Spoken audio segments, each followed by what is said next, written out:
श्री पतंजलि महामुनये नमः।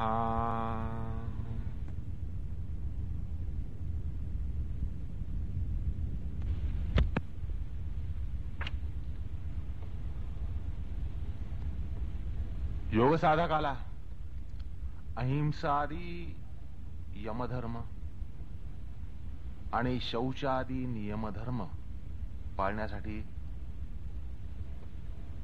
जितकी जिद्द लागते, निश्चय लागतो,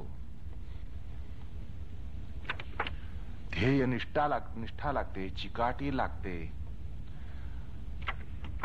सामर्थ्य लागतं आणि जशी तो पापभीरू वृत्ती ही जोपासतो, धर्ममार्गावर जाण्यासाठी जिद्द, एकाग्रता, बिना तडजोड वृत्ती या सगळ्या जोपासत असतो, साधना करत असतो, त्याची सत्संग करतो, साधना संग करतो, शास्त्र संग करतो. तितक्याच प्रमाणात साधकाला वितर्क बाधेवर लक्ष ठेवावं लागतं, कारण वासना अनादी आहे. तुमचा प्रयत्न या जन्माचा आहे, तुमची निष्ठा या जन्माची आहे, तुमची ध्येयनिष्ठा या जन्माची आहे, तुमची चिकाटी या जन्माची आहे, तुमचे प्रयत्न या जन्माचे आहेत. पण अनादी वासना, अनादी पापवासना, अविद्या वासना ह्या सगळ्या गोष्टी किती प्रबळ प्रतिपक्ष असतात हे आता या ठिकाणी सांगण्याचं कारण नाहीये. एका जन्माची साधना पण अनेक जन्माची विघ्न, असा हा वितर्क बाधेचा प्रकार असतो. त्यामुळे तो जितक्या तत्परतेनं आता सांगितल्याप्रमाणे ध्येय निष्ठा, चिकाटी, बिना तडजोड वृत्ती,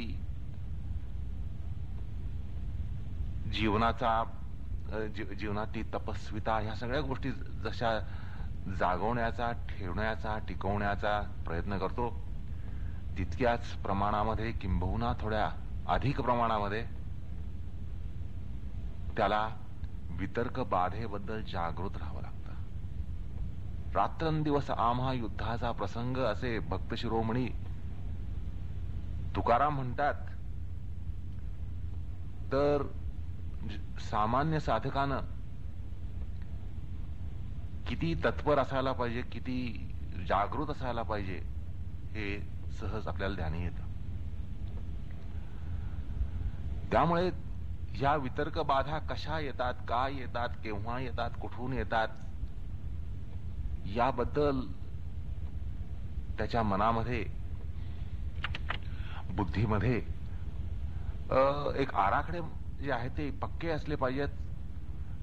नकाशा, या सगळ्या गोष्टींचा एक नकाशा त्याच्या अंतःकरणामध्ये स्पष्ट असला पाहिजे. आणि तो विचार आता अत्यंत महत्वाचा विचार या ठिकाणी येतोय. म्हणजे यमादी धर्म पाळण्यासाठी, नियमादी धर्म पाळण्यासाठी त्यांचे प्रतिपक्ष हे कसे, किंवा वितर्क बाधा या कशा येत असतात, कुठल्या तीव्रतेने येतात, कुठल्या प्रकारे येतात, कुठल्या माध्यमातून येतात आणि येऊन काय करतात, ह्या सगळ्या गोष्टी सांगणं साधकाच्या दृष्टीनं शास्त्रकारांना अत्यंत महत्वाचं असतं. आणि म्हणून मला अनेक वार सांगितलं की योगशास्त्र केवळ उपदेशशास्त्र नाहीये, किंवा केवळ नॉर्मॅटिव्ह सायन्स म्हणतात तसं नाहीये. जसं धर्मसंस्थापक लोक सांगतात, अमुक करा, अमुक करा, अमुक करा, तमुक करू नका, तमुक करू नका, तमुक करा, अमुक करू नका, अमुक करा, तमुक करू नका, अशा प्रकारचं ते केवळ कंठघोष करतात. तो कंठशोष ठरतो. कारण स्वाभाविक प्रवृत्ती या सुटत नाहीत. सोडणं अवघड असतं, सोडल्या तरी त्या पुन्हा पुन्हा डोकावतात. अस्वाभाविक प्रवृत्ती जमत नाहीत, जमल्या तरी वरच्यावर त्या सुटतात.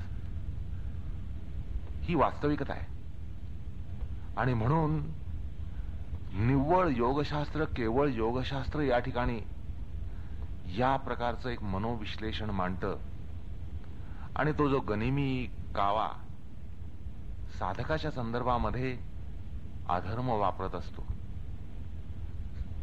जो योग साधक नाही, जो अध्यात्म साधक नाही, त्याच्या बाबतीमध्ये त्याला गनिमी कावा वापरायचं कारण नाही, कारण त्याची सत्ता असते अंतःकरणावर, त्याची सत्ता असते, अधर्माची सत्ता असते, पापाची सत्ता असते, वासनेची सत्ता असते.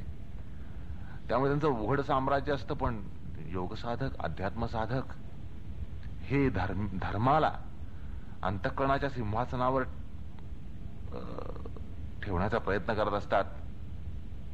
अंतःकरणाच्या सिंहासनावर धर्म, पुण्य, सदाचार या सगळ्या गोष्टींना त्या ठिकाणी सत्तेवर ठेवण्याचा प्रयत्न करत असतात.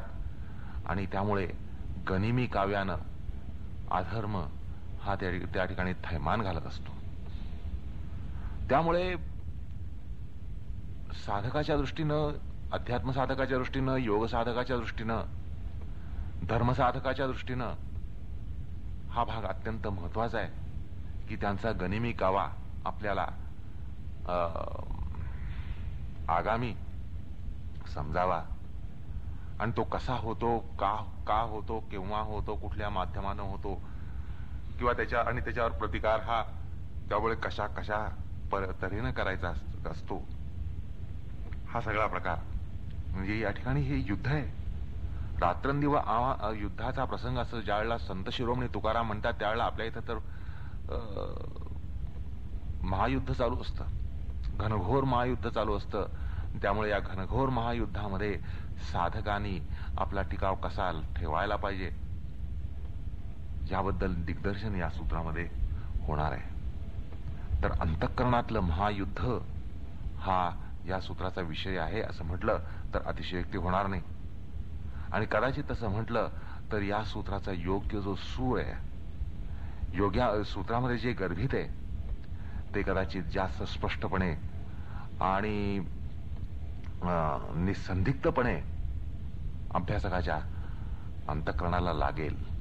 हाती लागेल म्हणण्यापेक्षा अंतःकरणाला लागेल, हाती पण लागेल, म्हणजे त्याला ते सामर्थ्य मिळेल. 2 हात कसे करावेत या युद्धामध्ये. एकूण अशा प्रकारे हा अत्यंत महत्वाचा, केवळ योगशास्त्रामध्ये सापडणारा आणि जो योगसाधकाला अनन्य महत्वाचा जितका आहे तितकाच तो योगेतर जनांना जे सत्प्रवृत्तीवर किंवा सत्प्रवृत्तीसह राहू शकतात, सद्मार्गावर राहण्याची इच्छा बाळगतात, धर्मपथावर राहण्याची कामना ठेवतात, इच्छा ठेवतात, प्रयत्न करतात, त्यांच्यासाठी सुद्धा याच्यामध्ये महत्वाचा असा बोध शास्त्रकार देत आहेत. तर सूत्रकार आरंभ करतात 34व्या सूत्रामध्ये. वितर्क कुठले, वितर्क बाधा कुठल्या? वितर्का हिंसादयः. हिंसादयः म्हणजे हिंसा आदी.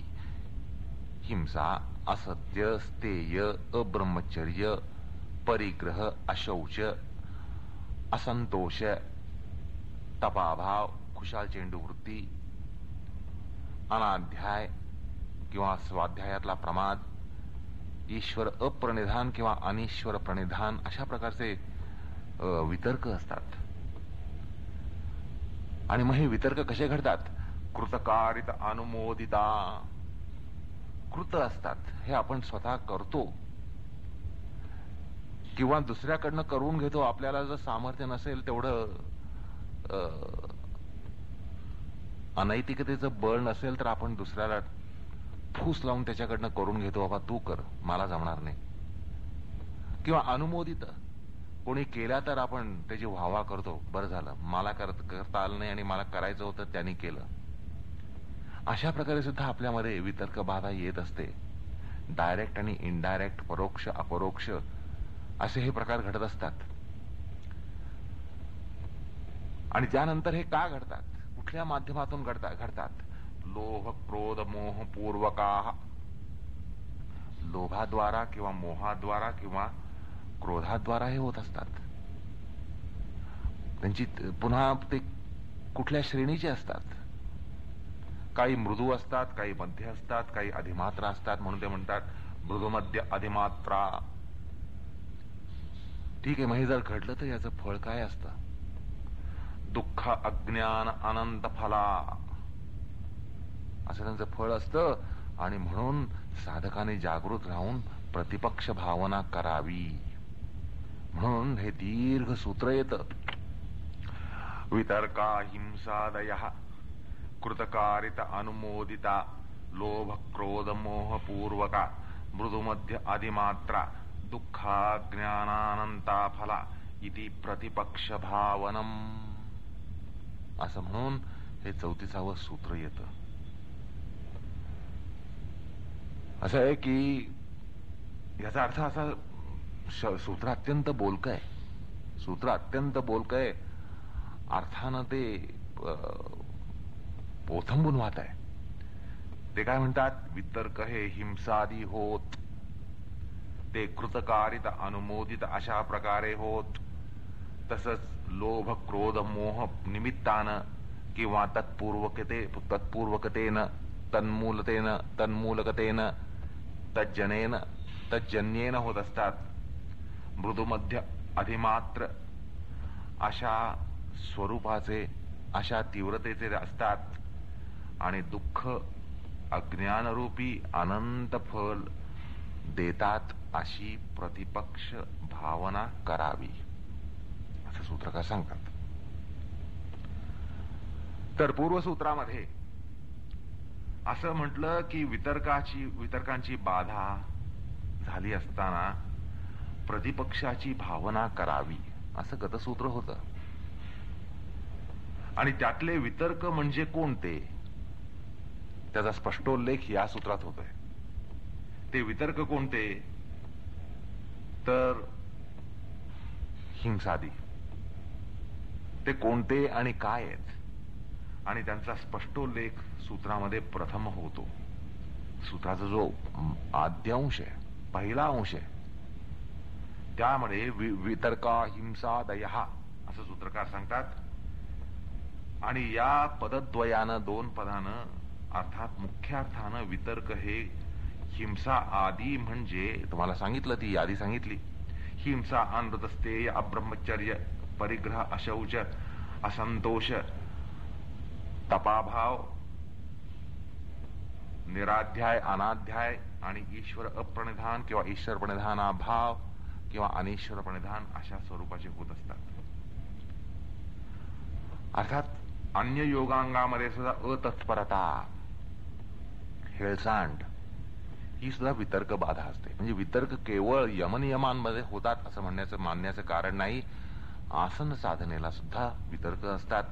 त्यातली हेळसांड, त्यातली अतत्परता,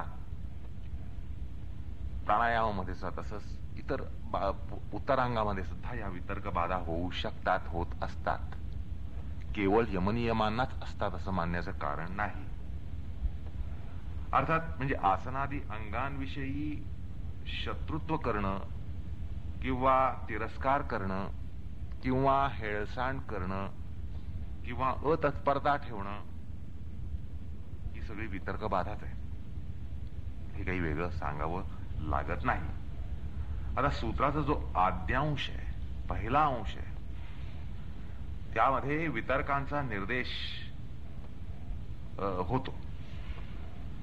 हे वितर्क जर कार्यान्वित झाले किंवा होणार असले तर ते कशा प्रकारे कार्यान्वित होतात, कुठल्या माध्यमातून त्यांचा आविष्कार होतो, हे सूत्रातला द्वितीयांश सांगतो. द्वितीयांश काय आहे, कृतकारित अनुमोदिता.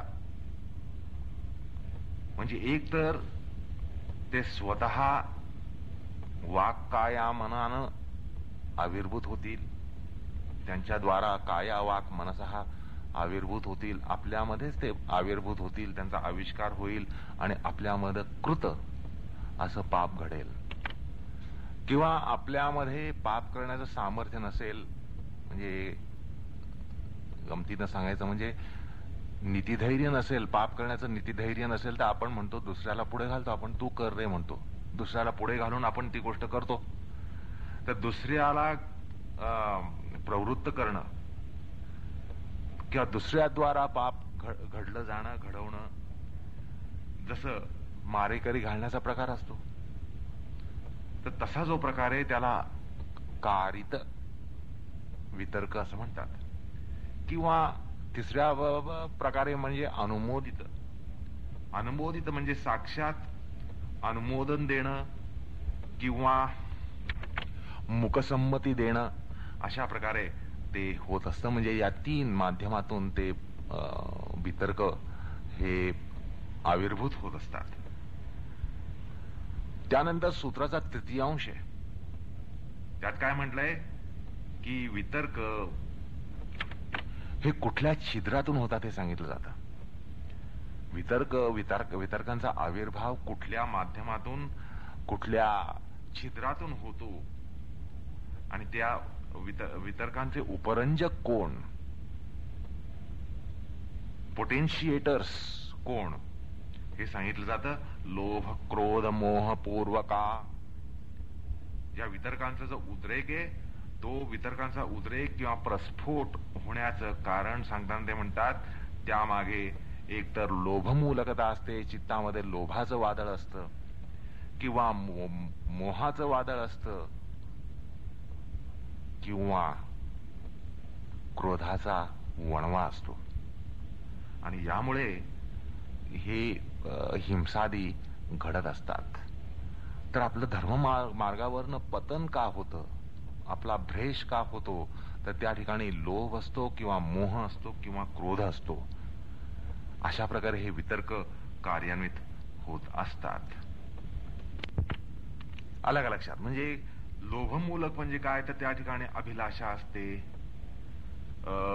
किंवा अधाशीपणा असतो, म्हणजे ज्याला आपण लोभ म्हणतो, किंवा लोभानं एखाद्या गोष्टीचं ग्रहण होतं, पापाचं ग्रहण होतं. तर हा प्रकार लोभमूलक असा हिंसादी घडण्याचा प्रकार असतो. दुसरा म्हणजे क्रोधपूर्वक, क्रोधाचा स्फोट, चित्त क्षोभ. या कारणानं म्हणजे चित्त प्रक्षुब्ध होण्यानं, आपण क्रुद्ध होण्यानं सुद्धा आपल्या हातनं पाप घडतं. वितर्क संभवतात. वितर्क हे थैमान घालतात. म्हणजे आपण म्हणतो भडकणं, तो भडकला, आणि भडकल्यामुळे काय होतं हे सांगण्याचं कारण नाही. तर भडकल्यामुळे अंतस्थ एक प्रकारे खवळण्याचा जो प्रकार आहे, त्याच्यामुळे सुद्धा हे वितर्क घडतात. ते दुसरं छिद्र आहे. आणि तिसरा प्रकार म्हणजे मोहपूर्वक मतिकुंग होणं, मोह पडणं, किंवा विपर्याची बाधा होणं. अशा प्रकारे मोहमूलक अशी वितर्क बाधा होत असते. असा हा सूत्राचा तिसरा अंश सांगतो.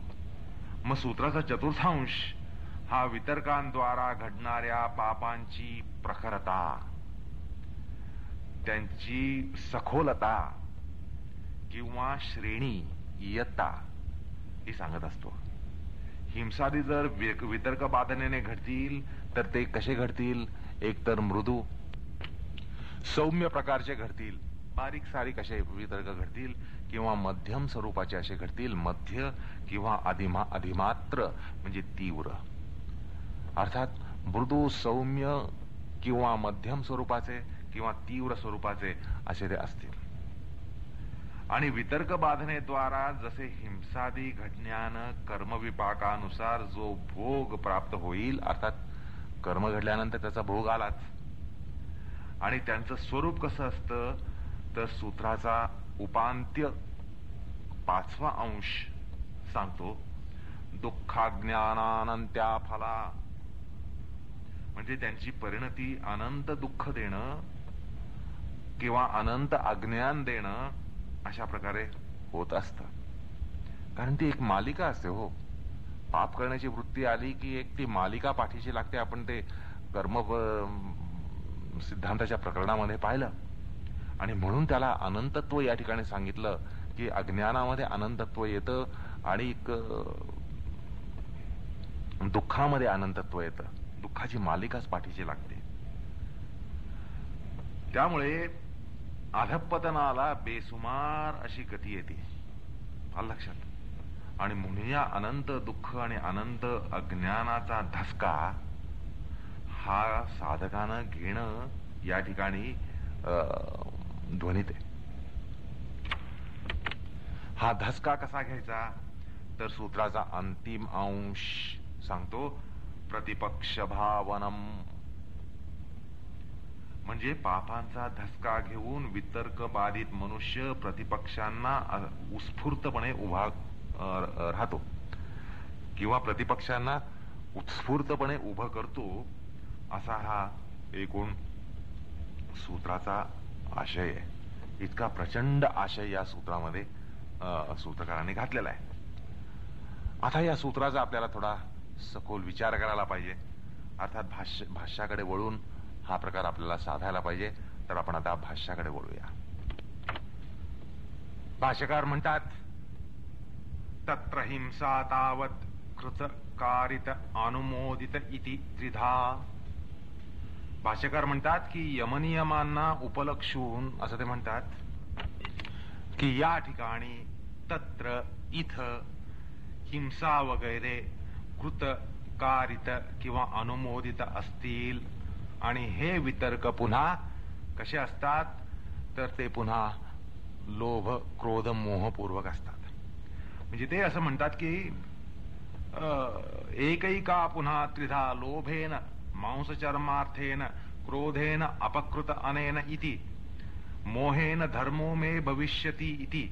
अशा प्रकारे ते या ठिकाणी खुलासा देतात. ते म्हणतात की त्यामध्ये म्हणजे कृतकारित अनुमोदित अशा त्रिविध वितर्कांमध्ये पुन्हा त्रैविध्य असतं. म्हणजे मांसचर्मासाठी असं जे आहे ते लोभानं आणि अपकारी अशा अपकारी प्रती क्रोधानं, तसंच मोहानं म्हणजे अमुक केल्यानं अमुक ऐश्वर्य लागेल असं काहीतरी मोह होतो आणि त्यामुळे हे वितर्क जे आहेत ते उभे राहतात.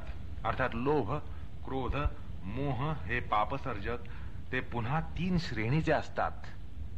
ते कसे? लोभ क्रोध मोहा पुन्हा त्रिविधा मृदू मध्य अधिमात्र इति. म्हणजे उपरोक्त लोभ क्रोध मोह जे आहेत त्यांच्या तीव्रतेनुसार वितर्क निघतात. मग ते मृदू असतील म्हणजे त्रिविध असतात, एक तर मृदू किंवा मध्यम किंवा अधिमात्र. अशा प्रकारे एका हिंसेचे ते 27 प्रकार असल्याचं सांगतात. एवं 27 भेदा भवती हिंसाया. हे 27 प्रकार कसे लक्षात आले का? की एक हिंसा म्हणून उदाहरण घ्या. या ठिकाणी हिंसा ती कृतकारित अनुमोदित अशा प्रकारे त्रिविध. त्यानंतर त्याचे पुन्हा 3 प्रकार, प्रत्येकी 3 प्रकार. ते कसे असतील तर लोभ क्रोध मोहपूर्वक. म्हणजे लोभपूर्वक कृत, मोहपूर्वक कृत, क्रोधपूर्वक कृत, लोभपूर्वक कारित, मोहपूर्वक कारित, क्रोधपूर्वक कारित, लोभपूर्वक अनुमोदित, क्रोधपूर्वक अनुमोदित, मोहपूर्वक अनुमोदित असे 9 प्रकार सापडतात.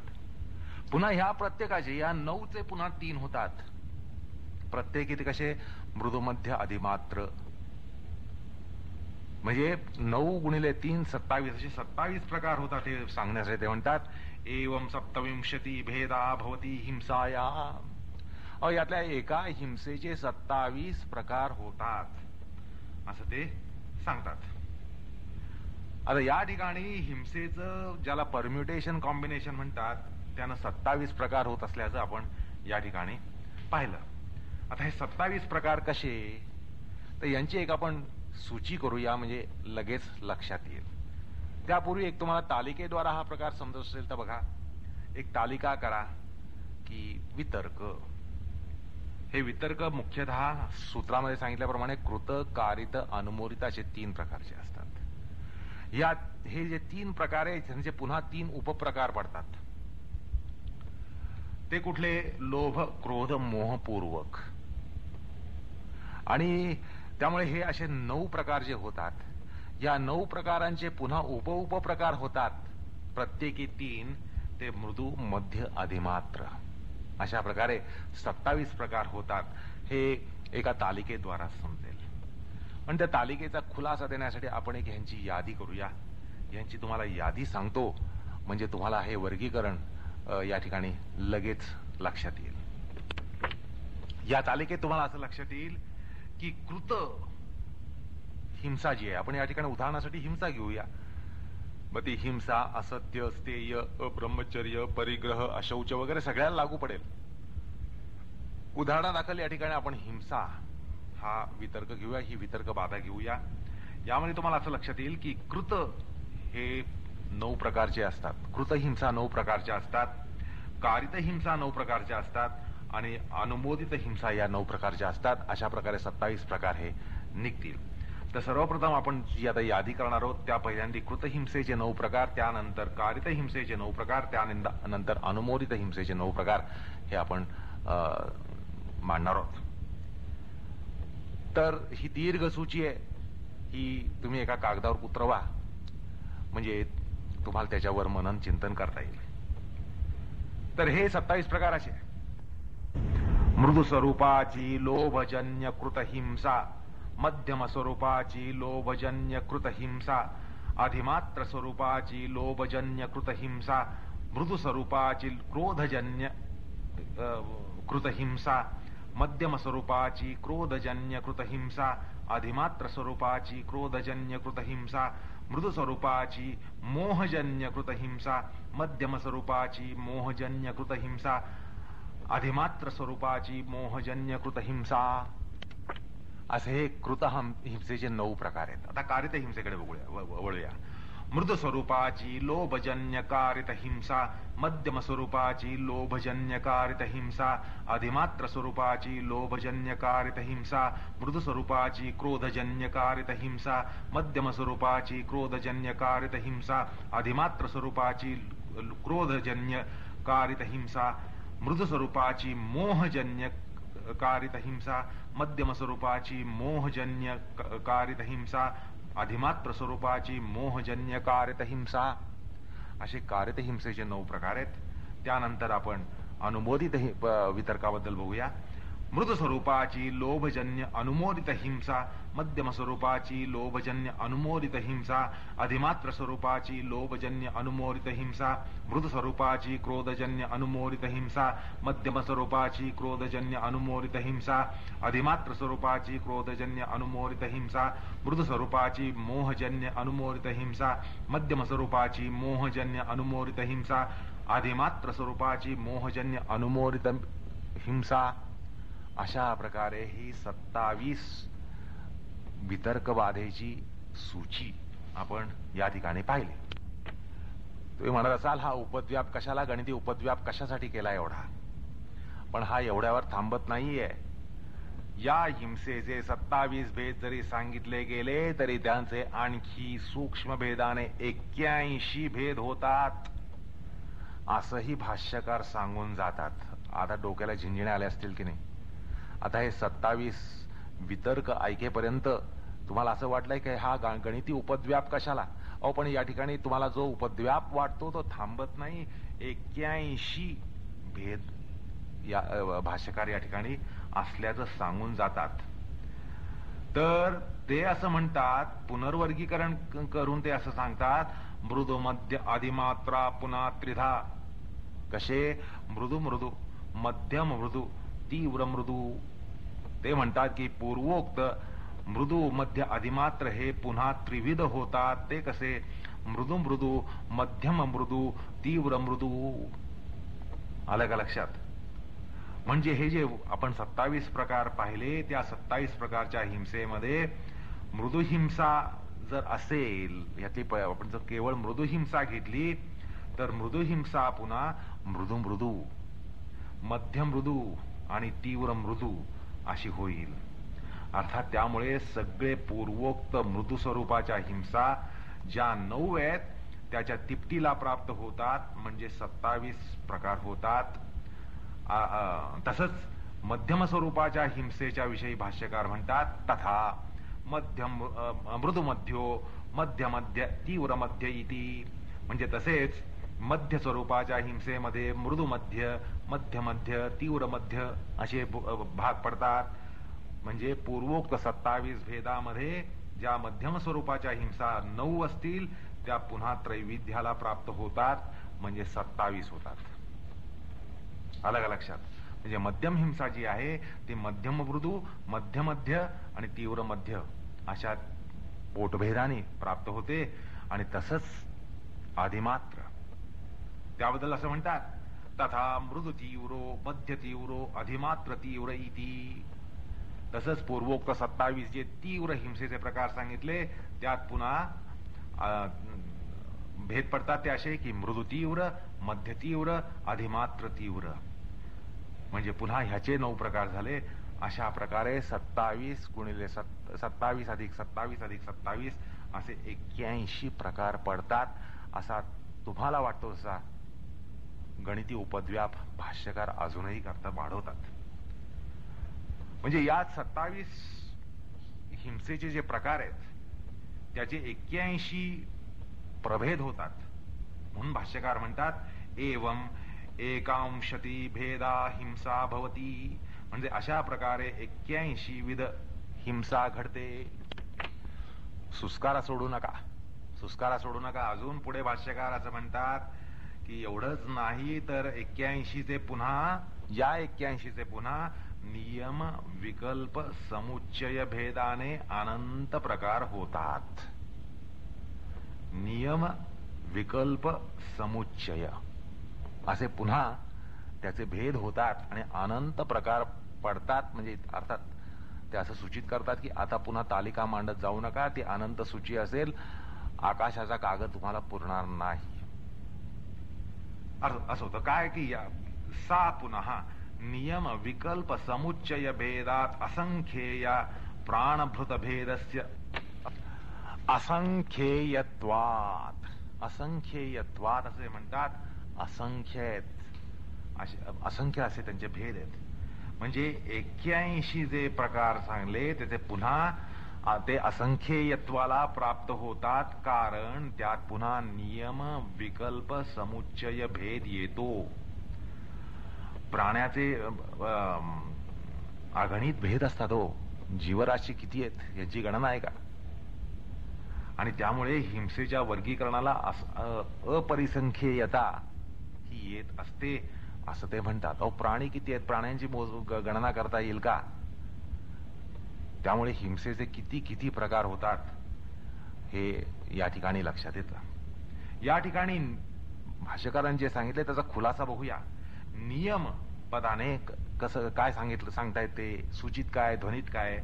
मी मासाच मारीन, अन्य हिंसा करणार नाही, अशी जी मासेमारी असते ती, किंवा अमुक अमुक दिवशीच मी हत्या करीन अन्यथा नाही अशी, किंवा मासेमारी अमुक परिस्थितीमध्येच करीन, अमुक प्रसंगातच करीन अन्यथा नाही, अशा प्रकारचे नियम आलं का लक्षात? म्हणजे अशा प्रकारे एक नियमाद्वारा या ठिकाणी नियमन होतं कशाचं? वितर्क बाधेचं. त्यानंतर विकल्प म्हणून सांगितला. विकल्पाविषयी असं म्हणता येईल की ज्यामध्ये काहीतरी एक वैकल्पिकता असते, ज्याला अल्टरनेटिव्ह म्हणतात. म्हणजे जसं मासा मारीन किंवा नाही मासा मिळाला तर बकरी मारीन, पहिला मासा बघीन, मासा नाही मिळाला तर बकरी मारीन, अन्य कुठलाही प्राणी मी मारणार नाही. बकरी पण नाही मिळाली तर गप्प राहीन, मासा बघीन, मासा नाही सापडला बकरी मारीन, बकरी नाही मिळाली गप्प राहीन. अशा प्रकारे विकल्प होऊ शकतो आणि नियम आणि विकल्प यांचा पुन्हा समुच्चय होऊ शकतो. आणि देशकाल समय याद्वारा त्यांच्यावर पुन्हा भेद होतो. आता समुच्चय म्हणजे काय? अमुक वर्गाचा प्राणी मारीन, मग तो कोणताही असो तो मारीन, पण दुसरा कुठलाही मारणार नाही. असे प्राण्यांचे अनेक प्रकार असतात. सस्तन प्राणी, जलचर प्राणी वगैरे प्राण्यांचे किंवा सरपटणारे प्राणी असे त्याचे प्रकार असतात.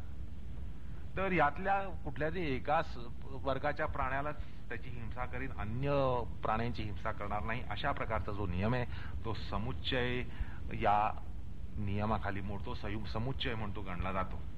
अर्थात भाष्यकारांनुसार जीवजाती अनंत असल्यानं हिंसेचे अनंत भेद होतात. जसा हिंसेच्या देह वर्गीकरणाचा विचार आपण पाहिला, तसाच प्रकार बाकी अनृत, असत्य, स्थेय, अब्रह्मचर्य या सगळ्यामध्ये, म्हणजे अशौच, असंतोष, तपाभाव या सगळ्यामध्ये करता येतो. म्हणजे एकूण ही वितर्कांची यादी केवढी होते, वितर्क बाधेची यादी केवढी होते हे लक्षात येतं. म्हणून ते म्हणतात एवं अनृतादिषु अपि योज्यम. या वर्गीकरणाची योजना अनृत आदी इतर यमांमध्ये, शौचादी नियमांमध्ये, आसन प्राणायामादी अंगांमध्ये करावी. अशा प्रकारे वितर्क बाधेचं प्रचंड असं एक तालिका म्हणा, त्याची सूची म्हणा, प्रचंड सूची ही आपल्या पुढे ते पेश करतात. असो, आता अहिंसादींचे आणि शौचादींच्या बद्दल वितर्क हे अनंत दुःख आणि अनंत अज्ञानरूप फलानं युक्त असतात असं पाहून योगसाधकानं, धर्मसाधकानं, अध्यात्मसाधकानं एक धसका घ्यावा, धसका घेतला गेला पाहिजे. म्हणजे अशा वितर्कांना जागा देण्यानं अनंत दुःख आणि अनंत अज्ञानाचा लोंढा आपल्या पाठीस लागेल, अशी एक प्रतिपक्ष भावना संवेदनशील असा अध्यात्म साधक आणि योग साधक करू शकतो, करत असतो, त्यांनी करावी. आणि भाष्यकार हे सांगताना म्हणतात की ते खल्वमी वितर्का दुःखा ज्ञानानंत फला इति प्रतिपक्ष भावनम. आणि हे ते विकल्प दुःख आणि अज्ञानरूपी अनंत फलानं युक्त असतात, अशा प्रकारची प्रतिपक्ष भावना साधकानं करायची असते. आणि ही प्रतिपक्ष भावना असते. असा धसका घेणं ही प्रतिपक्ष भावना आहे. आलं का लक्षात? आम्ही हिंसेपुढे अहिंसेचा पुठ्ठा धरत नाही. हिंसेच्या महापुरापुढे अहिंसेचा पुठ्ठा धरा, असत्याच्या महापुरापुढे सत्याचा पुठ्ठा धरा, किंवा क्रोधाच्या ज्वालामुखीमध्ये पाणी शिंपडा, असं आम्ही मुळीच म्हणत नाही होत. आलं का लक्षात? पुन्हा पुन्हा आम्ही तो जो पूर्वपक्ष आहे, ज्याने तो छल मांडला होता, त्यांना या ठिकाणी आम्ही सांगतो की हा जो प्रतिपक्ष भावनेचा प्रकार आहे हा असा नाहीये. प्रतिपक्ष भावनेचा प्रकार हा या ठिकाणी सांगितला जातो जो संवेदनशील योग साधकाला, अध्यात्म साधकाला लागू पडतो. आता ही जी प्रतिपक्ष भावना असते असं सांगितलं, ती कशी असते? दुःखम अज्ञानम च अनंतम फलम इति प्रतिपक्ष भावनम, असं अर्थ सांगितलं तुम्हाला की अर्थात दुःख, अज्ञान हे अनंत फल आहेत, ज्यांचे अशी प्रतिपक्ष भावना करावी. आलं का लक्षात? आता या ठिकाणी अज्ञान म्हणजे संमोह. आपण अज्ञानाने करतो, या ठिकाणी जे म्हटलं की वितर्क अज्ञानाने संभवतात. अज्ञान म्हणजे नेणीव नाहीये, अज्ञान म्हणजे संमोह आहे. वितर्क बाधा होते म्हटल्यानंतर यात अज्ञान नसतं, एक प्रकारचा मोह असतो, संमोह असतो. असा या ठिकाणी अज्ञान या पदाचा अर्थ घेतला पाहिजे. कारण आणि त्यामुळे काय होतं की जसे या वितर्कांची बाधा आपल्याला होईल आणि आपण बळी पडू, तसं त्या ठिकाणी अज्ञान वाढणार आहे, म्हणजे नेणीव वाढणार नाहीये. अज्ञान याचा शब्दशः अर्थ घेऊ नका. अज्ञान याचा अर्थ संमोह, हा जो आहे मोह वाढणार आहे आपल्यामधला, असं या ठिकाणी सांगितलं जातं. आता हे अज्ञान कसं झपाटतं हे आता भाष्यकार सांगतात. आलं का लक्षात? हे अज्ञान आपल्याला कसं झपाटतं हे भाष्यकार सांगतात. तत्पूर्वी असं सांगावंसं वाटतं की हिंसा म्हणजे एक घाव, दोन तुकडे असा कालक्षेप रहित प्रकार होत असतो. तुम्हाला सांगितलं की प्रतिपक्ष भावना करण्याच्या आधीच सगळा त्या ठिकाणी उद्रेक हा झालेला असतो. आलं का लक्षात? कारण ह्या ज्या गोष्टी घडतात आपल्या हातने, हिंसा होते किंवा वितर्क बाधा लागते, हिंसा, असत्य, या ठिकाणी काही अवसानच नसतं, काही विचार करायला अवसानच नसतं. एक घाव दोन तुकडे असा हा प्रकार होत असतो. आणि त्यामुळे हिंसेमध्ये हिंसित प्राण्यावर, ज्याच्यावर हिंसा होते, त्याच्यावर जो एक अत्याचार होत असतो, त्या अत्याचारामध्ये क्रमपरिणामानं तो भाग ते सांगतात की हा जो अत्याचार त्या हिंसित प्राण्यावर जो केला जातो, त्या प्रकाराकडे ते आपलं लक्ष वेधतात आणि हृदयद्रावक असं वर्णन त्याचं करतात. आणि तसं हृदयद्रावक वर्णन करून आपल्या अंतःकरणाचं पाणी, हिंसेमध्ये हिंसित प्राण्यावर, ज्याच्यावर हिंसा होते, त्याच्यावर जो एक अत्याचार होत असतो, त्या अत्याचारामध्ये क्रमपरिणामानं तो भाग ते सांगतात की हा जो अत्याचार त्या हिंसित प्राण्यावर जो केला जातो, त्या प्रकाराकडे ते आपलं लक्ष वेधतात आणि हृदयद्रावक असं वर्णन त्याचं करतात. आणि तसं हृदयद्रावक वर्णन करून आपल्या अंतःकरणाचं पाणी करून टाकतात. म्हणजे हिंसा करावी म्हटली तरीही ज्यावेळेला अशा प्रकारचं एक चित्र मनामध्ये आलं की हिंसा करायला माणूस उद्युक्त झाला आणि तेवढ्यात त्याला जर हे चित्र त्याच्या मनापुढे आलं, अंतःकरणापुढे आलं, तर प्रतिपक्ष भावना ही निश्चितच उभा राहणार आहे. क्षणभर विचार करा. एक उदाहरण म्हणून सांगतो की एखादा मारेकरी, हा मारेकरी हत्या करण्याच्या अंतिम पूर्व क्षणामध्ये असतो, पण तेवढ्यात समजा त्याला स्वतःच्या बायकोची किंवा स्वतःच्या मुलाची किंकाळी ऐकू आली, स्वतःच्या बायकोची किंवा मुलाची किंकाळी ऐकू आली, तर निश्चितच त्याच्या हृदयाचं पाणी होतं त्यावेळेला. म्हणजे तो हिंसा करणारे, पुढल्या क्षणात करणारे म्हटल्यानंतर त्याचं हृदय हे पाषाणवत झालेलं असतं. पण समजा चुकून जर त्याला त्याच्या बायकोची हृदयद्रावक किंकाळी ऐकू आली किंवा त्याच्या मुलांची हृदयद्रावक किंकाळी ऐकू आली, तर निश्चितच त्याच्या अंतःकरणाचं पाणी होतं आणि त्याचे हातपाय गळतात. असा हा अनुभवाचा प्रकार आहे. अनुभव येऊ शकतो, अनुभव आपल्याला समजू शकतो किंवा असं होऊ शकतं असं आपण निश्चितच मानू शकतो. तर अशा प्रकारे भाष्यकार या ठिकाणी एक हृदयद्रावक असं त्याचं वर्णन करतात. आणि योगसाधकांनी हे जर वरच्यावर ह्याच्यावर मनन चिंतन केलं तर वितर्क बाधा होताना अशा प्रकारे त्याचा रिप्ले मनामध्ये होऊ शकतो. आणि रिप्ले झाला तर निश्चितच हातपाय त्या ठिकाणी थबकतील. असो, तर या ठिकाणी भाष्यकार तो प्रकार दाखवतात. आणि वितर्क बाधा त्याला जर त्याचा मुकाबला करायचा असेल तर अशा प्रकारे काहीतरी सोय अंतःकरणात व्हायला पाहिजे. जसं आता सांगितलं की तो मारेकरी, त्याला त्याच्या बायकोची किंवा मुलांची हृदयद्रावक किंकाळी ऐकू आली, असं काहीतरी ऐकू येण्याचा प्रकार या अंतःकरणामध्ये झाला तर प्रतिपक्ष भावना ही निश्चितच उभा राहत असते. ते म्हणतात, तथाच हिंसकः तावत् प्रथमं वध्यस्य वीर्यम् अक्षिपति ततश्च शस्त्रादि निपातेन दुःखयति ततो जीवितादपि मोचयति ततो वीर्यक्षेपादस्य चेतन उपकरणं क्षीणवीर्यं भवति दुःख उत्पादन नरक तीर्यक प्रेतादिषु दुःखम् अनुभवति जीवितं व्यपरोपणात् प्रतिक्षणं च जीवितात्यये वर्तमानो मरणम् इच्छाम् अपि दुःखं विपाकस्य नियत विपाक वेदनीयत्वात् चित् एव उच्छ्रितसी यदि च कथं चित् पुण्यावपगता हिंसा भवेत् यदि च कथं चित् पुण्यवापगता हिंसा भवेत् अत्र सुख प्राप्तो भवेत् अल्पायु इति एवं अनृतादिषु अपि योज्यं यथा संभवम्. असं दीर्घ भाष्य करतात, हृदयद्रावक असं भाष्य करतात. ते भाष्यकार काय म्हणतात बघा या ठिकाणी.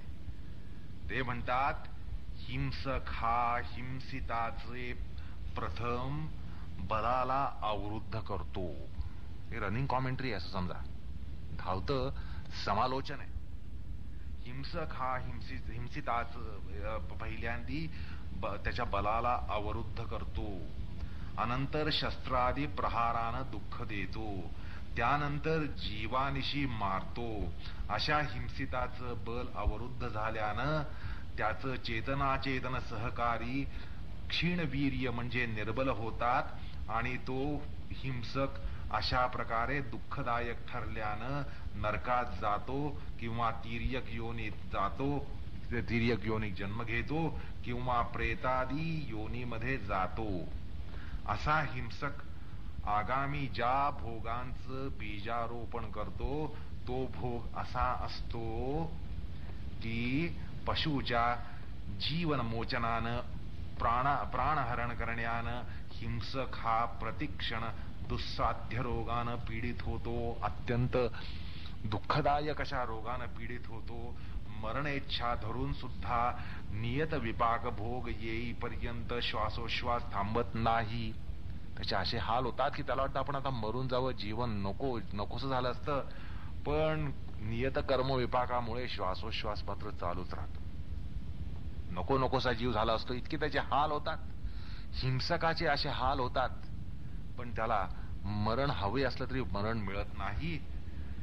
आणि आता जर कदाचित हिंसा पुण्यकर्मामध्ये अंतर्भावित झाली तर त्याविषयी भाष्यकारांनी काय सांगितलंय की म्हणजे अंगीभूत पुण्यकर्मात अंगभूत हिंसा घडेल. म्हणजे जसं आपल्याला वाटतं की आपण जी हिंसा केली ते पुण्यकर्म आहे, पुण्यकर्माचं अंग आहे, असं जरी असलं तरीही पाप पुण्यामध्ये अंशतः आवापगमन घडेल आणि त्यामुळे पुण्य फलभूत सुखप्राप्ती मिळाली तरीही त्यामध्ये अल्पायूच्या स्वरूपामध्ये मीठ पडेल, अल्पायूचा मार बसेल त्या ठिकाणी. आलं का लक्षात? असो, आता हे जे हिंसेबद्दल सांगितलं ते अमृतामध्ये सुद्धा योजावं असं भाष्यकार उपसंहारात सांगतात. म्हणजे हिंसा करताना आपण जर म्हणले त्याने त्याला गोळी घातली, तो मेला आणि याला फाशी झाली.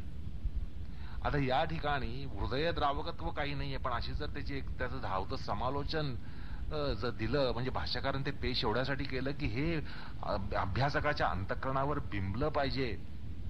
त्यामुळे ज्यावेळेला तो वितर्क बाधा होईल त्यावेळेला असं काहीतरी झालं तर सत्सद विवेक बुद्धी जागृत होण्याची शक्यता असते. आणि म्हणून हृदयद्रावक असं शब्दचित्र भाष्यकार या ठिकाणी देतात, ते तेवढ्यासाठीच. असो, आणि त्यानंतर या वितर्कांमध्ये अनुगत असणारी अनिष्ट फळ पाहून फलांचं मनोमय चित्र उभारून वितर्कांना मनामध्ये स्थान देऊ नये असं सांगताना भाष्यकार स्वतः स्पष्टपणे म्हणतात. मी तुम्हाला आता सांगितलं की असं जर मनामध्ये ही प्रतिपक्ष भावना अशा प्रकारे आली तर निश्चितच आपण वितर्क करण्याला धसणार नाही. आता सांगितलं की तो मारेकरी किती जरी पाशवी असला तरी त्या क्षणामध्ये ताबडतोब त्याचे हातपाय गळतील. तर असं या ठिकाणी भाष्यकार हे सांगतात आणि म्हणतात एवं वितर्काणांच एवं अनुगतम विपाकम अनिष्ठ भावयन्न वितर्केषु मनः प्रणिदधती, असं ते या ठिकाणी म्हणतात. म्हणजे सत्सद विवेक बुद्धी जागृत होऊन हिंसा, असत्य वगैरे जे यम आणि अशौच असंतोष वगैरे जे नियम आहेत त्यांच्याबद्दल प्रतिपक्ष भावना ही स्वाभाविकपणे अंतस्फूर्तीने उभी राहू शकते. तर अशा प्रकारे ही प्रतिपक्ष भावना असायला पाहिजे असं शास्त्रकार सांगतात. तर जाता जाता या ठिकाणी एक अवांतर मुद्दा आला म्हणून तो मांडतो की आता सांगितलं की आपल्याला काही वेळेला असं वाटतं की आपण हिंसा करतो आणि आपल्याला वाटतं यात पुण्य आहे. विशेषतः मध्यकालीन वैदिक संस्कृतीमध्ये असं एक चित्र होतं की वैदिक कर्मामध्ये हिंसा होती असं म्हटलं जातं. आता या ठिकाणी वैदिक हिंसेविषयी थोडासा त्यामुळे विचार उपस्थित होतो, तो या ठिकाणी करावासा वाटतो. आणि तो प्रकार धान्य बीज रोपणाबरोबरच तृणबीजारोपण होण्यासारखा आहे असा आशय वार्तिककारांनी मांडलेला आहे की आपण धान्य बीजाचं रोपण करतो, ते होत करताना तृणबीजांचंही रोपण होऊन जातं आणि धान्याबरोबर गवत येतं.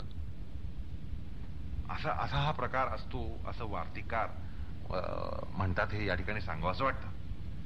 आता वैदिक कर्मठ म्हणतो की यज्ञेतर हिंसाच हिंसा असते. यज्ञात झालेली हिंसा हिंसा नसते, बाकीची हिंसा हिंसा असते, अन्यथा ती हिंसा असते. आणि यज्ञात जर झाली तर हिंसा सुद्धा अहिंसा असते. असं असताना त्यामध्ये सुद्धा त्याला अनिष्ट फळ मिळतं. आता सांगितलं की त्यात मीठ पडतं, अल्पायू स्वरूपाचं मीठ पडतं. तर असं म्हणणं हे शास्त्रविरोधी नाही का? शास्त्रावर अन्यायकारक नाही का? कारण शास्त्रानेच हिंसा सांगितली, यज्ञामध्ये हिंसा सांगितली असा कर्मठ म्हणतो. कर्मठ म्हणतो यज्ञामध्ये जी हिंसा सांगितली ती शास्त्राने सांगितली, तो वेदांचा आदेश आहे. आणि त्यामुळे त्या हिंसेला अन्यायकारक म्हणजे त्याला अनिष्ट फळ असतं असं जे तुम्ही म्हणता ते अन्यायकारक नाही का? पुन्हा पापजन्य दुःखांना फलान्वय म्हणजे त्या दुःखांचा फलान्वय असंही म्हणता येत नाही.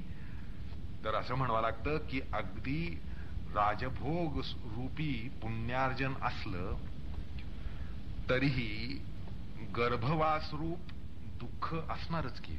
म्हणजे राजभोग जरी असला तरी तर राजभोग घ्यायला तुम्हाला गर्भावास तर असणार. गर्भातलं गर्भनिवासातलं दुःख हे भोगावं लागणारच. सार्वभौम राजा होण्याच्या प्रकाराचा विपाक जरी असला तरी राज्यविषयक दुःख असतातच. आपण म्हणतो तो राजयोग आहे, तो राजा आहे, त्याला राजयोग आहे. राजयोग जरी असला तसंच जरी असलं तरी राज्यविषयक दुःखही त्याच्या मागे असतातच की. परमार्थानं वैदिक हिंसा हिंसाच ठरते असं एक वचन मार्कंडेय पुराणात आहे.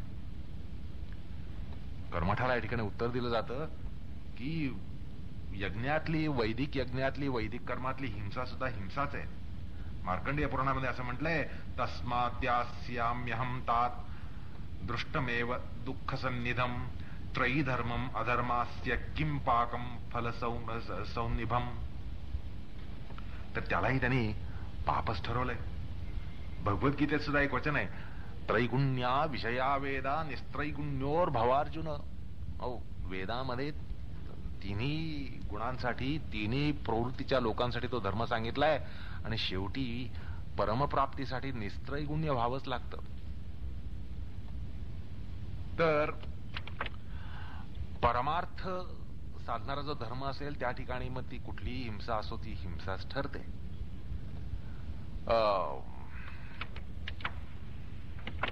पण असं आहे की आपल्याला सूक्ष्म विज्ञान कळत नाही.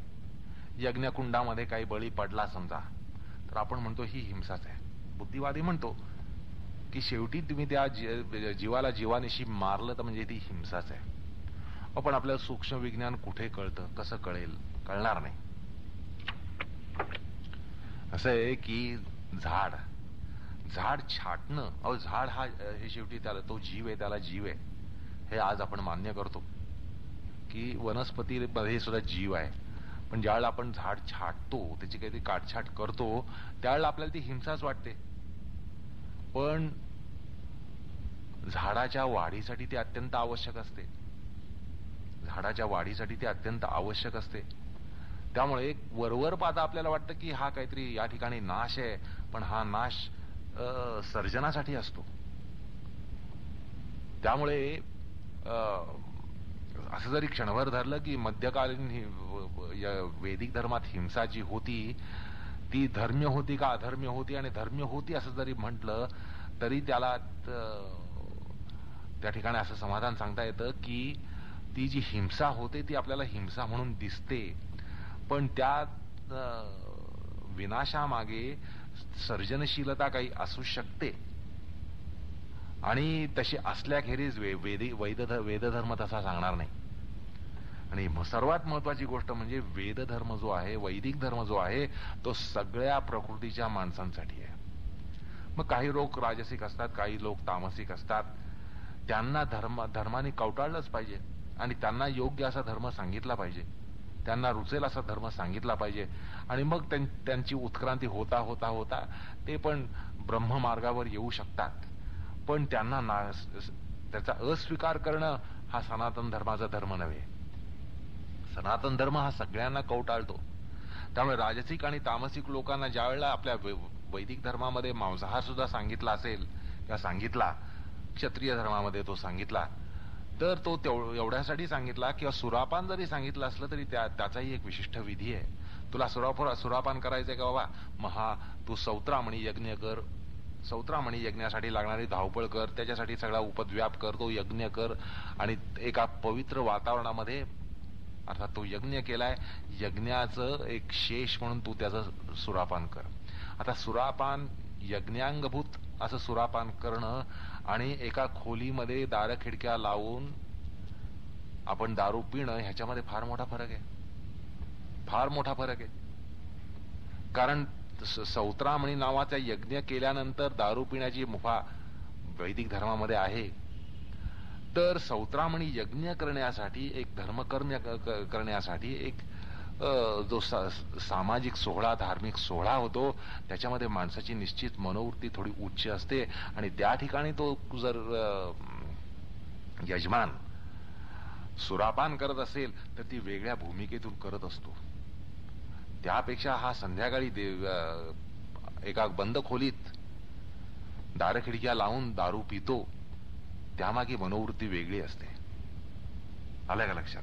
त्यामुळे वैदिक धर्मामध्ये सुद्धा सुरापान सांगितलं आहे ते अशा अर्थानं की काही तसे लोक असतात की त्यांना त्याशिवाय जगता येत नाही, त्याची त्यांना आवश्यकता असते. मग त्यांना सांगितलं जातं तुम्हाला सुरापान करायचंय का, मग 100-500 लोकांना बोलवा, अमुक अमुक अमुक एवढं सगळं करा, हे धार्मिक विधी करा, हे सामाजिक विधी करा आणि मग तुमचा काय तुम्हाला भोग घ्यायचा तो घ्या.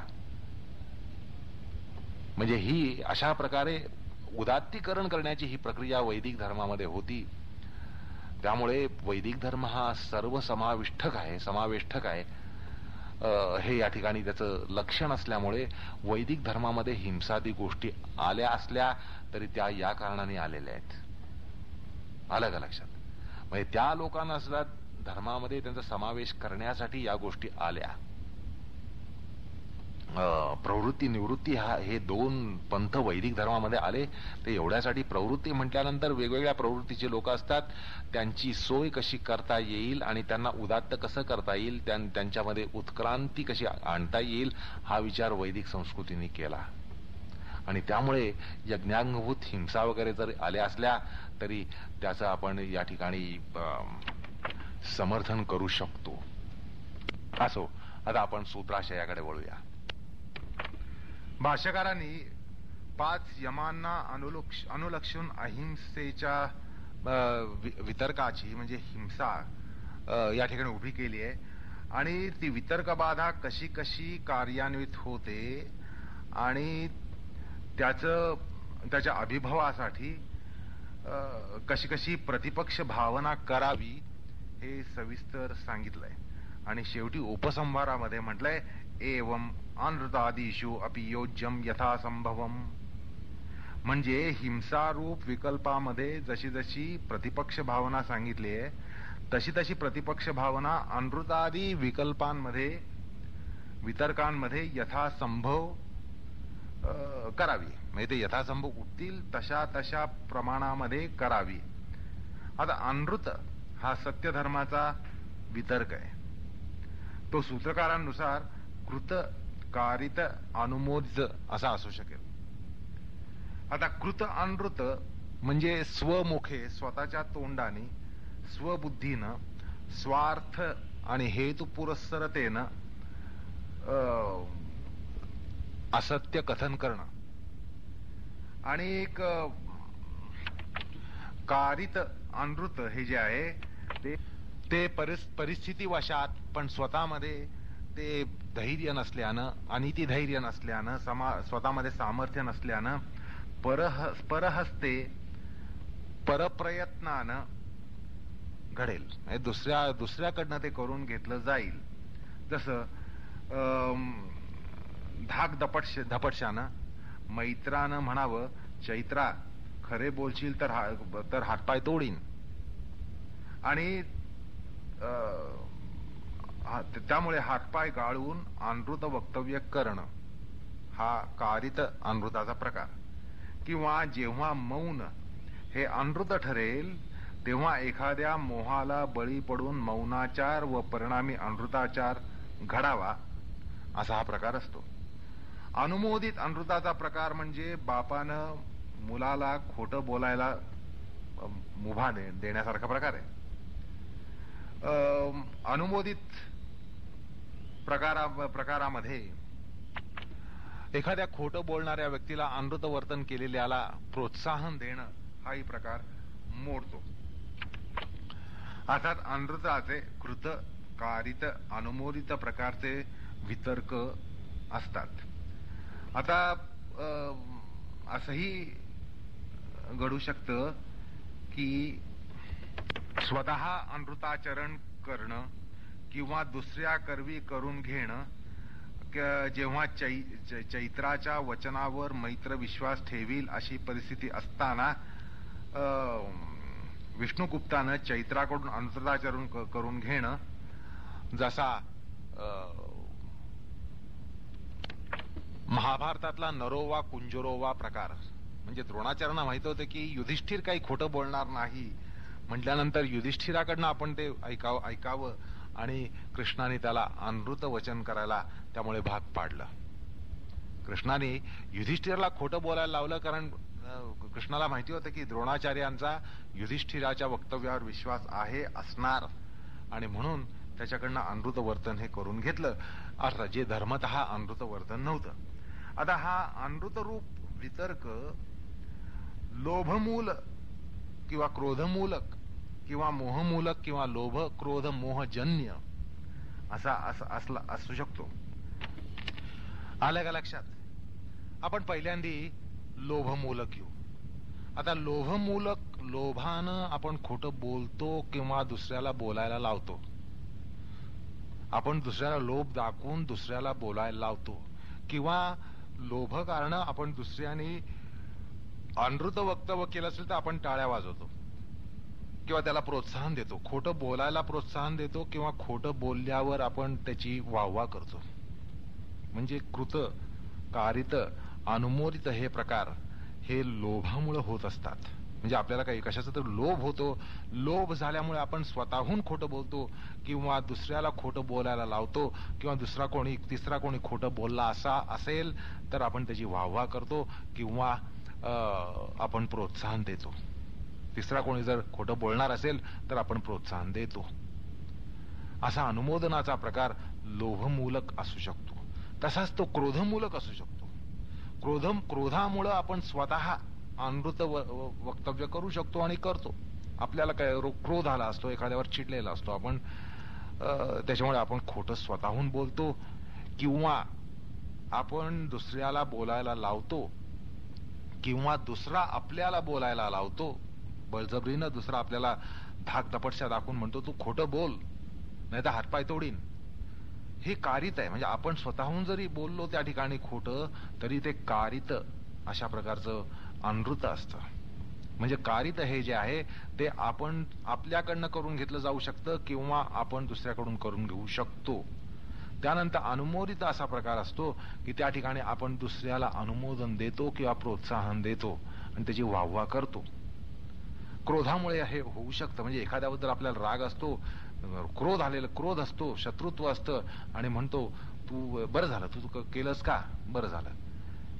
किंवा आपण त्याला एखाद्याला प्रोत्साहन देतो. असा क्रोधजन्य अनृताचा प्रकार घडतो. तसाच मोहामुळे घडतो. मोहामुळे आपण स्वतः बळी पडतो. आपल्यालाच मोह होतो, आपण खोटं बोलतो किंवा आपण दुसऱ्याला मोह पाडतो, त्याला खोटं बोलायला लावतो किंवा दुसरा आपल्याला मोह पाडतो आणि दुसरा आपल्याला खोटं बोलायला लावतो किंवा आपण खोटं बोलणाऱ्याला अनुमोदन देतो किंवा खोटं बोलल्याबद्दल बोलणाऱ्या त्याला प्रोत्साहन देतो. अशा प्रकारे कृतकारित अनुमोदित अनृताचा प्रकार लोभ क्रोध मोह मूलकत्वेनं होऊ शकतो असं या ठिकाणी शास्त्रकार सांगतात. बरं, हे विश्लेषण इथंच थांबत नाही. तुम्हाला कल्पना आहे हे पुन्हा मृदू मध्य अधिमात्र अशा तीव्रतेचं असू शकतं आलं का लक्षात? हे जे अनृत या ठिकाणी आपण उदाहरणादाखल घेतलं ते कदाचित मृदू स्वरूपाचं अनृत असेल, सौम्य असेल, सौम्य अनृत असेल, किंवा मध्यम स्वरूपाचं असेल, किंवा अधिमात्र स्वरूपाचं असू शकेल. आणि एक म्हणजे या ठिकाणी असं समजलं पाहिजे की आपल्यावर किंवा एखाद्या दुसऱ्यावर जीवावर बेतलेला प्रसंग त्याने ओढू शकेल तर ते अधिमात्र झालं. म्हणजे जीवानिशी एखादा माणूस मरतोय किंवा अमृतामुळे, आपल्या अमृतामुळे कोणाच्या जीवावर जीवितहानी होतीये म्हटल्यानंतर तो निश्चितच अधिमात्र स्वरूपाचा झाला. मध्यम स्वरूपाच्या अमृतामध्ये लक्षात घ्या, परअभ्युदय असू शकेल तर अधिमात्र मध्ये स्वार्थ परायणता असेल, असंही होऊ शकतं. हे लक्षात घ्या की ज्यावेळेला अधिमात्र असेल त्यावेळेला आपला स्वार्थ बोकाळलेला असतो, पण आपण दुसऱ्यासाठी एखाद्या वेळेला करतो त्यावेळेला त्या ठिकाणी पराभ्युदय, स्वार्थ नसतो, परार्थ असतो. आपण दुसऱ्यासाठी करून जातो, तो मध्यम असू शकतो. आणि मृदू म्हणजे कसा असेल की खोटं बोलण्यानं एखाद्याचा जीव वाचेल किंवा आपला जीव वाचेल. खोटं बोलण्यामुळे, अमृतामुळे आपला जीव वाचेल किंवा दुसऱ्याचा जीव वाचेल, अशा प्रकारचं मृदू असू शकतं. म्हणजे दुसऱ्याच्या जीवावर बेतणं, आपल्या अमृतानं दुसऱ्याच्या जीवावर बेतणं हा झाला अधिमात्र, पण दुसऱ्याचा जीव वाचणं अमृतामुळे, अमृतापायी हा झाला मृदू. अशा प्रकारे मृदू, मध्यम, अधिमात्र अशा तीव्रतेचे सुद्धा हे अमृत घडू शकतं. आता असते याचा वितर्क अशाच प्रकारे डोकं काढतो. तो कृत वितर्क असेल किंवा कारित वितर्क असेल किंवा अनुमोदित वितर्क असेल, अर्थात स्वहस्ते स्वबुद्धीनं जो होतो तो कृत, आणि कारित स्थेय आपल्याला दुसऱ्याकडून किंवा दुसऱ्याद्वारा आपल्याकडून घडतं, स्थेयत्व घडतं. आणि अनुमोदित स्थेयामध्ये आपण अनुमोदनाद्वारा स्थेयाचार परहस्ते घडवतो, परपुरुषाद्वारा अनुमोदन घेऊन आपण ते करतो. अशा प्रकारे ते होऊ शकतं. आता या स्थेयाचे पुन्हा 3 प्रकार पडतात. कसे तर लोभ कारणानं लोभ होऊन हे घडतं, किंवा म्हणजे लोभजन्य स्थेय, किंवा लोभजन्य म्हणजे लोभजन्य कृत स्थेय, लोभजन्य कारित स्थेय, लोभजन्य अनुमोदित स्थेय. त्यानंतर मोहजन्य कृत, मोहजन्य कारित, मोहजन्य अनुमोदित. त्यानंतर क्रोधजन्य कृत, क्रोधजन्य कारित, क्रोधजन्य अनुमोदित, असे त्याचे पुन्हा पोटविभाग पडतातच. या संदर्भात एक गमतीदार उदाहरण देतो. एक घडलेला प्रसंग आहे की रस्त्यावर एक सुंदर असा डबा पडला होता. बर तो डबा पुन्हा हातात घेतला तर जड भासला, म्हणून एका माणसाने तो डबा उचलला, लंपास केला, पळाला. घेऊन तो घरी पळून गेला आणि घरी त्याने उघडून पाहिला. उघडून पाहतो तर त्यामध्ये एकदम 8-10 उंदरांनी उत्क्रमण करून उड्या मारल्या आणि घरामध्ये इकडं तिकडे इतस्तता पळाले. झालं, घरात उंदीर झाले. हे शेवटी त्यांनी स्थेयत्व आचरलं. आणि त्याचा हा प्रकार कसा होता, हे स्थेय कशा प्रकारचं होतं तर हे मोहामुळे झालं. मोहामुळे त्यांनी असं हे जे स्थेयत्व घडलं त्याचा परिणाम काय झाला बघा. असो, आता या स्थेयाचा प्रकार म्हणजे लोभजन्य स्थेय, कारित लोभजन्य स्थेय, अनुमोदित लोभजन्य स्थेय. कृत क्रोधजन्य स्थेय, कारित क्रोधजन्य स्थेय, अनुमोदित क्रोधजन्य स्थेय. कृत मोहजन्य स्थेय, कारित मोहजन्य स्थेय, अनुमोदित मोहजन्य स्थेय. आणि पुन्हा ते मृदू, मध्यम आणि अधिमात्र. आता मृदू स्थेयामध्ये, या प्रकारामध्ये जीवदानासारखा प्रकार संभवेल. त्या स्थेयामध्ये जीवदानासारखा प्रकार संभवू शकतो, किंवा एखाद्या स्थेयामध्ये कोणाचा बळी हा हिरावून घेण्याचाही प्रकार संभवू शकतो. कोणाचा तरी बळी आपण हिरावून घेतलेला असतो स्थेयत्वाद्वारा, त्यामुळे त्याचा जीव वाचतो. हा मृदू स्थेयाचा प्रकार ठरेल. जर दुसऱ्याच्या अभ्युदयासाठी तिसऱ्याला लुबाडणं हा प्रकार जो आहे, किंवा अशा स्वार्थापोटी लुबाडण्यात जो फायदा आपला होईल त्या मानानं बुडिताचं नुकसान अत्यल्प असेल. आलं का लक्षात? बुडिताचं नुकसान अत्यल्प असेल त्या मानानं तर मध्यस्थेयाचा प्रकार हा संभवतो. गमतीदार प्रकार लक्षात आला का?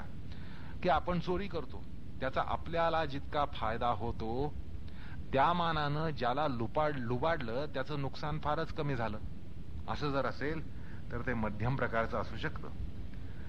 असं आहे की चैत्रानं मैत्राकडे जो कंजूष आहे त्याच्या कोनाड्यातून एक मात्रा उचलावी, ज्यानं त्याचं अतिशय भणभणणारं डोकं थांबेल. अर्थात ती मात्रा म्हणजे औषध, आणि औषध खाऊन त्याचं भणभणणारं डोकं थांबेल. मात्र अधिमात हा प्रकार जो आहे तो मृदूच आहे. त्यामुळे त्याच्या घरी आपण ती डोकेदुखीची गोळी लुबाडली, त्याचं जे काय नुकसान झालं त्या मानानं आपला फायदा खूपच मोठा झाला, किंवा आपल्या फायद्याच्या तुलनेनं त्याचं नुकसान काहीच नाही. त्याची एक स्टायरॉइडची गोळी गेली, हरवली, चोरीला गेली, पण ह्याचं भणभणणारं डोकं थांबलं. हे हा प्रकार लक्षात आला का? आणि त्यानंतर दुसऱ्याला लुबाडून नागवून आपण गर्भश्रीमंत होण्याचा जो प्रकार, ज्यात निखळ स्वार्थ आहे, परापकार आहे, तो निश्चितच तीव्र आहे. आलं का लक्षात? असं हे गमतीदार या ठिकाणी एक विश्लेषण या ठिकाणी आपल्याला हाती लागतं. आता ब्रह्मचर्याचा प्रतिपक्ष जो आहे अब्रह्मचर्य, स्खलन, तो कृत, कारित, अनुमोदित होतो. कृत वितर्कामध्ये स्वबुद्धी असते, स्वतःची वासना असते, तर कारित वितर्कामध्ये दुसऱ्याद्वारा आपलं किंवा आपल्याद्वारा दुसऱ्याचं स्खलन किंवा पतन हे होत असतं. तर अनुमोदित प्रकारामध्ये स्खलनाचा प्रकार अनुमोदन द्वारा देऊन किंवा घेऊन शील भ्रष्टीकरण, एखाद्याचं शील भ्रष्टीकरण घडवणं, किंवा भिन्न लिंगाद्वारा तसं ते होऊ शकतं, किंवा असंच संघातून तशा कामाला फूस मिळते. हे स्खलन लोभानं जेव्हा होतं तेव्हा त्या ठिकाणी आकर्षण हे असतं. मोहानं होणारं जे असतं ते विकृतीनं होतं. तर सूडबुद्धीनं जे होतं ते क्रोधमूलक स्खलन असतं. आता या स्खलन प्रकारांतरामध्ये मृदुता असेल, जेव्हा स्खलन मानसिक मात्र असेल, विशेषतः स्वप्नावस्थेमध्ये, आणि यामध्ये अंतर्मनात पाप येण्याचा प्रकार हा केवळ त्या ठिकाणी असतो. वासनेची पाल चुकणं असंही त्याला म्हणता येतं. तर मध्यम स्खलन जे असतं ते वृत्तीत उतरतं. आपल्यामध्ये ती वृत्ती येते तशी एकांत किंवा तशा प्रकारचं एकांत स्थान जर मिळालं तर आपल्याला कोणी ओळखू शकत नाही, कोणी आपल्याला पाहू शकत नाही, कोणी आपल्याला ओळखणार नाही. त्या स्थानात आंतरिक स्खलन जे असतं त्याची अभिव्यक्ती होते, त्याला वाट मिळते आणि त्याची अभिव्यक्ती होते आणि स्खलनाला उत्तेजन दिलं जातं. आपण स्वतःहून देतो किंवा आपल्याला मिळतं. तर अधिमात्र स्खलन जे आहे त्यामध्ये जनलज्जा सोडलेली असते आणि अशा प्रकारे अत्याचारी पाशवी वर्तन सुद्धा त्यातून हे घडत असतं. अपरिग्रहाचे सुद्धा असंच कृत, कारित, अनुमोदित प्रकार होतात हे आपल्याला कल्पनेने समजतात. कृत म्हणजे स्वकृत, कारित म्हणजे परकृत किंवा परद्वाराकृत, परपक्षीकृत, किंवा अनुमोदित म्हणजे अनुमोदन घेऊन किंवा अनुमोदन देऊन करून घेण्याचा प्रकार. आता अपरिग्रह हा लोभाने होऊ शकतो,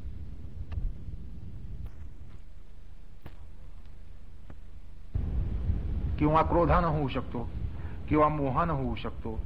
तसाच तो मृदू असेल जेव्हा मानसिक किंवा सौम्य असेल, मध्य असेल जेव्हा त्यामध्ये हावरेपणाची वृत्ती असेल आणि दुसऱ्याला लुबाडण्याचा प्रकार नसेल, तर तिसरा जो अधिमात्र आहे तो मात्र तिसऱ्याला उपटण्याचा प्रकार आहे.